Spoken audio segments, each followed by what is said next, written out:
Oh, just a test for clicker. Nice. Okay. Hey, how are you? It's kind of a little bit weird, like to talk in English, often full of Betim audience, but anyway. So today I'm going to talk, it's pretty dev-oriented session. I'm going to talk about speech recognition with a focus on our use case, Shqip.ai. Just a little bit test and encouragement. Who have heard about Shqip.ai? Wow, that's amazing. My name is Betim. For all of you that you don't know me, I consider myself as a software architect. I have around 18, 19 years of experience. 4 years ago, I have founded Quantix. I'm Quantix CEO. Previously, I was in founding team of Tive.com. I worked on many other companies locally. I founded UpDeck. Zona is doing a great job now. I was part of Cactus as well. So today, I think we have to talk a little bit. My presentation is somehow spread between what is happening in industry and what we have done in Shqip.ai. And also, I'm going to talk a little bit like in 3 parts: history, data sets, model training, and what we have done. For all of you that you're not aware of speech recognition, the idea of software developers or scientists to work with speech recognition is dating long time ago in 1920s, 30s at IBM and other companies. But the peak highlight was coming after hidden Markov models that came in mid-60s, but their first appliance came to mid-70s when they applied to speech recognition. So as you see, like the idea for speech recognition is even before, let's say, the Xerox PARC boom or other computer science that we know today. Then later in 80s, 90s, there were some other techniques that helped a lot of people to do a lot of advancements in speech recognition, like neural networks. And most of the performing technologies or algorithms that performed very well in speech recognition were usually neural networks, like deep neural networks or recurrent neural networks or long-term memory, etc. But the real boom came with transformers, and they applied like a kind of encoder-decoder technology or techniques. Some of the companies that we all know, Google, Microsoft, and lately OpenAI, are doing a lot of revolution in speech recognition. Of course, there are other names that you might have known or seen, like IBM and Amazon and others. What we have done in Shqip.ai, we have started the project in 2019, as you see, like 3 years before ChatGPT became very famous. The main problem for us was data, because as you know, we do not invest in our own language. Believe it or not, we have visited any institution you can imagine, from Academy of Science, faculties in Albania and Kosovo, and we have found 0 recorded transcripts for any textbook you can think of any author of any age. So we took this mission to create the data set ourselves, which I'm gonna talk for what I'm gonna talk a little bit later. So initially we have tried a lot with neural networks, and we have done we have achieved amazing results with neural networks, but also transformers helped us a lot. So the actual product that you're seeing and using in Shqip.ai is using transformer. So we have removed RNN, and actually RNN was very performative, which I'm gonna talk a little bit later.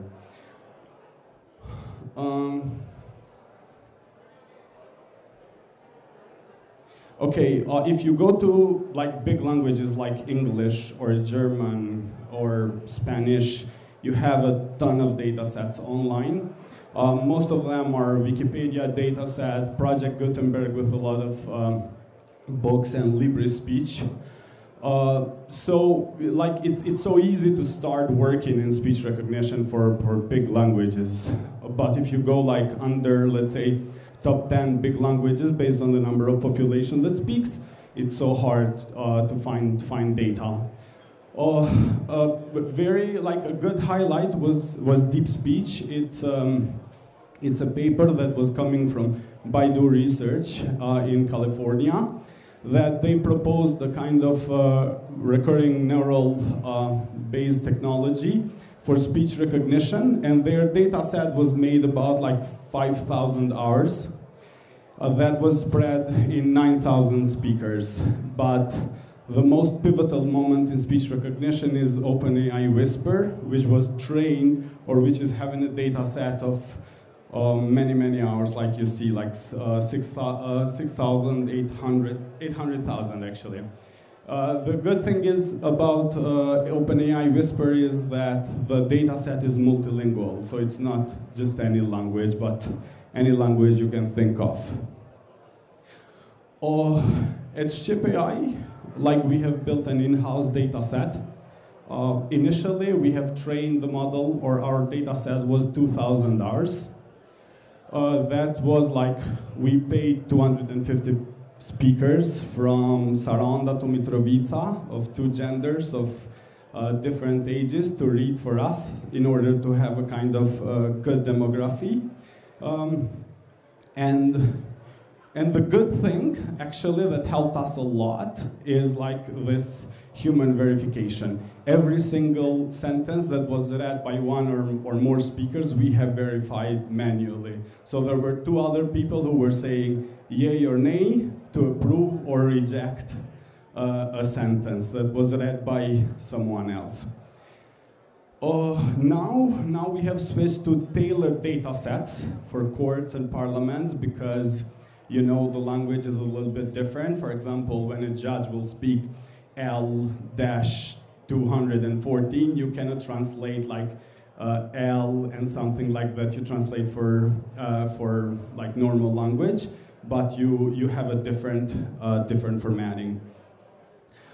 Here are some of the tools that we have built. As you see, like we have organized the tool in 3 categories: to write, to read, and to validate. Initially, wow, it's so hard to see the screen from this position. So initially, what we did when a user like was logged in, if he or she would go to write, they will read the sentence and they will write that sentence. But that was a little bit hard because, you know, the problems that we have with us, ch's, and other specific letters in Albanian. So it was way easier to, let's say, listen and actually read that, or actually see that and read the sentence. So we usually serve like 5 sentences, as you see, and user was able to read these 5 sentences to record, and then these sentences came to our system for human approval. Then there was someone else who was like approving, was like listening what the user read, or how the user read the sentence, and was voting for yay or nay. And usually we needed like to have a kind of very strict validation rules in the beginning, because we wanted to have the best data set possible. Because, you know, it's a very golden rule in AI, garbage in, garbage out. So if you put like garbage into these algorithms, you will get garbage. We tried to do a kind of gamification beyond the fact that first speakers were paid to read for us. So we had speakers that read 60 hours, 50 hours, 80 hours. So as you see, personally, when I did this screenshot, I was reading like 3 hours and 41 minutes. And you know, like this accuracy that in Albanian is the KosICT, that was my 92%. I think I am a better reader, but you know, 92% when I did demos and trying to show the product. But what was interesting is that we found a lot of problems for readers in Albanian. We have a very special phenomenon that is in media and everywhere, that people read, let's say, by heart. They see a sentence, they don't read the full sentence, but they just assume what is the sentence is written about. And we had a lot of like well-known journalists, which we paid to read for us, and when they saw the accuracy was like 85%. They came to our offices and blaming me. Why is 85%? How is possible? I don't know to read. And when we reviewed all the sentences and everything they talked, we saw that they read it like, you know, in Albanian we say me paramende. Well, they saw like, for example, PM of Kosovo, they would say, we wrote like in a full sentence, Prime Minister of Kosovo, and we asked readers to read in that way. They would say like an abbreviation. Instead of Prime Minister, they would say PM of Kosovo. And we rejected that, and that was like kind of clashes. It wasn't our intention not to pay them, but our intention was to keep the accuracy as high as possible, because we were fully aware with the team that if we don't have a good data set, we cannot produce good results, because it's a golden rule. And also, on other experimentations later, a little bit, we saw that good data sets produce fantastic results.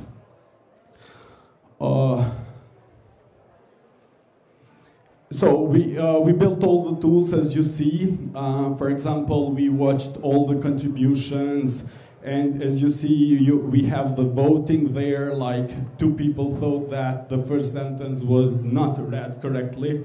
We have other, like 4 votes for the second sentence and everything. But we were able, let's say, to monitor every single reading. It was like a kind of, probably 1.5 years just trying to collect the data set.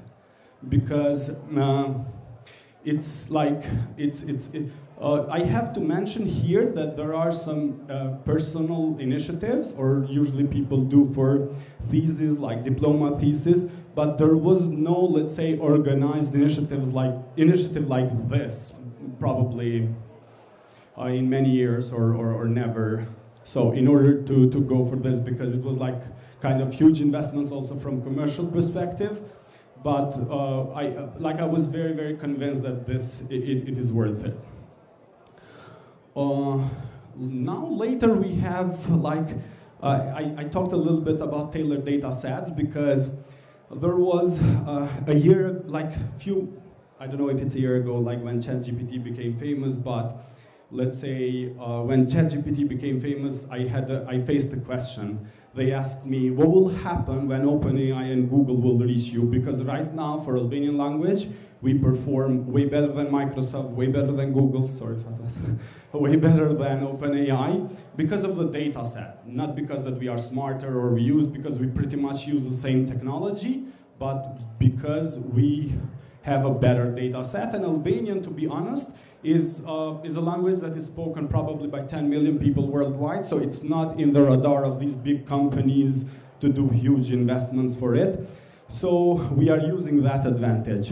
And that question made me think like for all the weekend, how we are going to compete.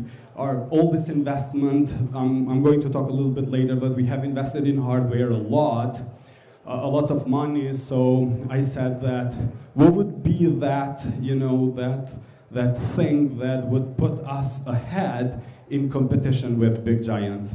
I was sure that none of these giants will come to government or specific bodies and will say that I'm going to adopt my software for your needs, because they are going to target massive audiences and none of them will be tailored. So I got back to office and I said, let's start Shqip.ai data sets. So it's like now an automated tool where we get like 3 hours, 4 hours meeting. For example, as you see, recently we are preparing to transcribe all courts meeting. So we put all the, let's say a court session or like mbledhje, and then the whole system will chunk it automatically.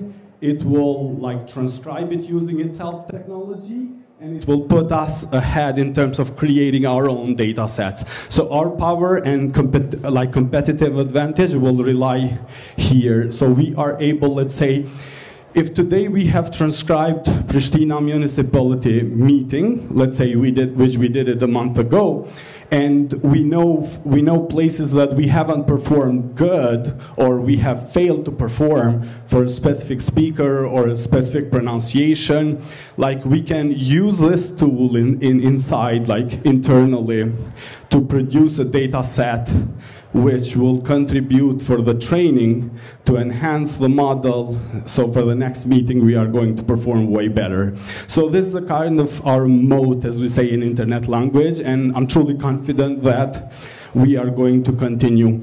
And this like, for people who are very familiar with all these technologies and models and everything, they will easily see the path that we are going, that maybe after a short period of time, we will have like tailored models for each specific case. For example, when we transcribe national parliament, and we know how people write, we will use this tool to produce a specific data set. We will have a specific model that will be a subset of like a huge model that we have for all scenarios that will be specific to national parliament, and it will perform way better. I have to talk a little bit about, I thought that this is going to be a kind of fully developer conference, which I will have the laptop in front of me, and I'm going to put my hands on dirty, etc. But anyway, it wasn't possible. So in terms of training, as you know and you're familiar, NVIDIA is rocking the stage, is becoming $1 trillion company because of their technology or their moat, that is GPUs. So we have tried actually initially with other processors, but it wasn't possible to produce such results. So NVIDIA is all over the place, and usually inference is a kind of term for all of you that you're not familiar with, how to serve the model to others. And most of the companies, you see like famous companies, Google, Microsoft, Amazon, they have a kind of closed inference, closed technology. They do not like publicly talk about how they infer these technologies in order to offer scalability. And usually they are API-based, so you send a chunk of voice or data, and you get back the text in different formats. And they are using speech recognition to make them to integrate or integral part of their products. You see the latest incarnation of speech recognition is with ChatGPT. For example, you can talk to ChatGPT and you can get the transcription. That transcription is made by OpenAI Whisper behind the scenes.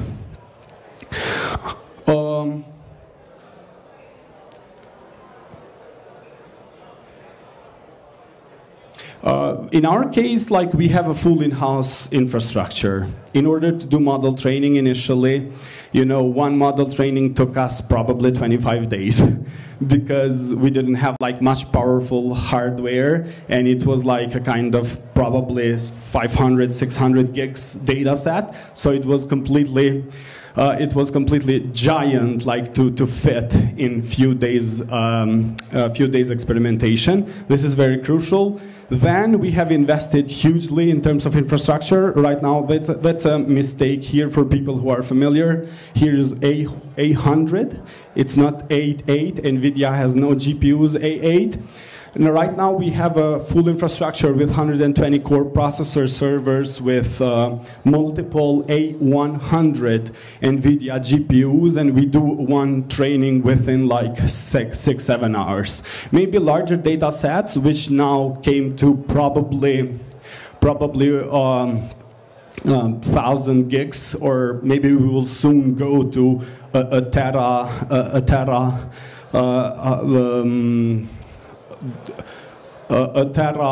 data set size. We will be able to perform one experimentation within a day. Let's say the latest or the max for a weekend or 2 days. So this is very crucial in order to do, because you have to experiment a lot. It's a technology that there are a lot of papers, there are a lot of like assumptions, there are a lot of people who say that this performs well and that performs well, and do hyperparameter tuning. I'm trying to avoid a ton of like technical terms, but at the end of the day, you have to experiment it. You have to put the data set into your model and see how to fine-tune in order to get results. We don't have any API yet. Right now, the only thing that we expose this model is through our website, Shqip.ai, that you can use. I thought that I'm going to do a demo, but because of the infrastructure, I cannot do that.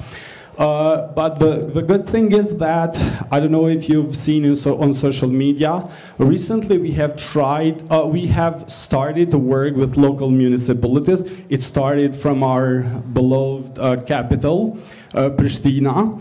So Drenica is leading that project, and a month ago, or when it was September 14, now it's like, yeah. So we have transcribed for 2 hours and 2 hours and a half session meeting for around 15-20 minutes.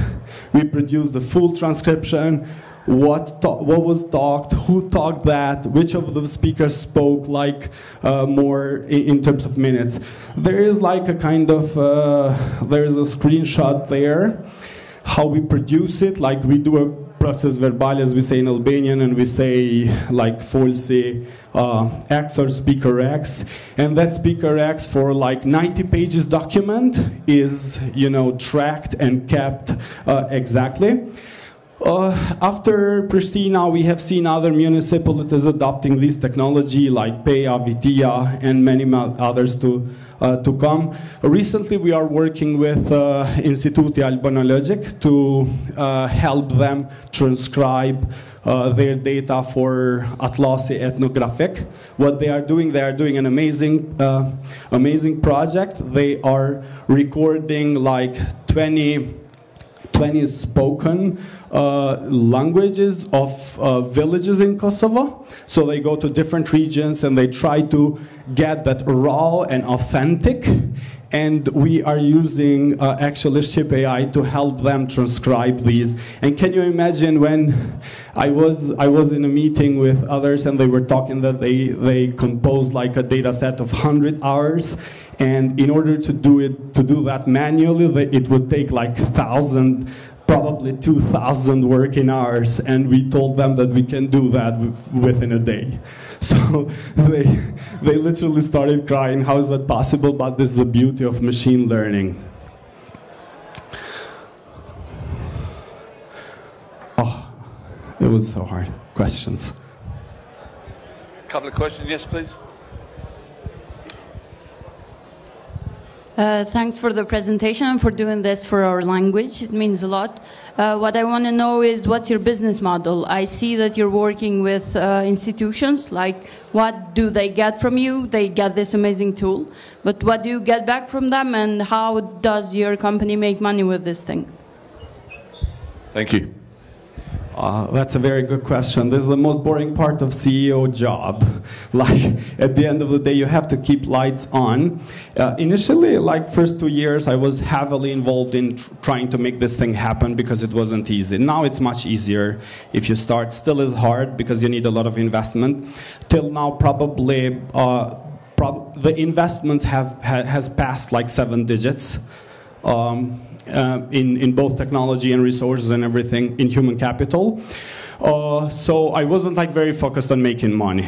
It sounds like very weird. It sounds like you know, a terrible thing to hear from a CEO. But initially, you have to be that crazy dude to believe in that, because I wasn't sure that we are going to perform at this level in the beginning. So I think that we have reached that technological advancement for Albanian language, and we have created a set of tools that will help us to stay ahead of competition. Because as I said earlier, you might have like big companies coming after you, or small companies, local after you. You see like 13 years old using AI.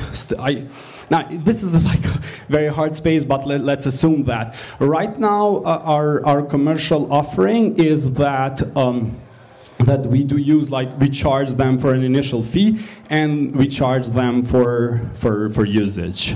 But it depends on the scenario, because you have a lot of complicated scenarios. For example, jurisdictional system is completely a case on itself. You have to send the technology, you have to send hardware. So we are working case by case, but this general case will be available, let's say, per usage. So a user would be charged, let's say, per per minute or per hour, depends on the usage. Thank you for the question. Thank you. One more, maybe just one more. Thank you, Betim, very much for your presentation.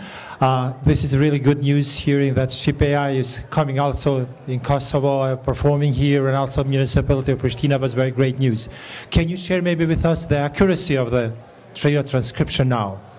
And second one, first one, the accuracy of your model, because we saw the result, the process verbal, and maybe you can share with us, did you manually intervene later on your output, and how much was this?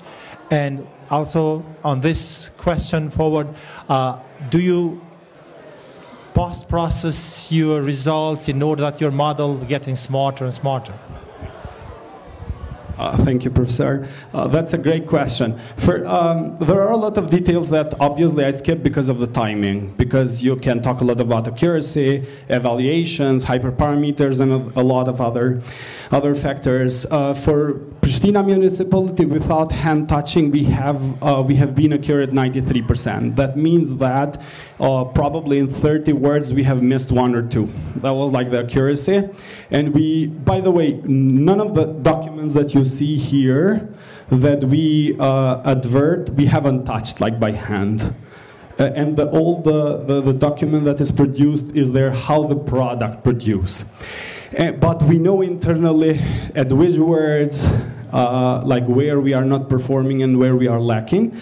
Of course, we try to respect a lot of we try to respect privacy. So we don't train on public data. So whatever you upload on Shqip.ai, we don't use it for training. But with permission of institutions, we train on their data. And yes, we do have a kind of a looping mechanism that will get the previous, let's say, produced output, and we'll see where and what we have missed, and then try to correct one. But the good thing is that, you know, there are a lot of people here who have tried different languages. So to go to like 80%, it's freaking easy. Like OpenAI Whisper is like 80 something, 85 something. And I don't doubt that maybe tomorrow we will have like 90% of that. But from 85, as we have seen, going 1% more, it's like hard for, is exactly as the entire project back that you skipped. So going, let's say, and what we have learned, I have to share also this thing. If you go like, you know, 90% in Albanian language, you don't lose context. As long as you don't lose context of the sentence, what was the speaker talking about, you're okay, because you might miss a word or like a letter, but still you're good because when you read it, you understand it. And also for people who might be a little bit like, you know, cautious or curious about the things, we have seen like that many theories that we have for Albanian language didn't work in practicality. For example, we say that Albanian language is a gjuh 4 gramshe, never worked to us in practice. So it's a kind of interesting to see, like, you go into the finesse of the language and you work with that. Right now, we advert that we have 90% plus accuracy. Depending on the case, for example, when we have President of Kosovo talking, we have probably 98 or 99%, but that's an outlier. Thank you very much. We could be here all day. That was amazing. A bit more, please. Bravo.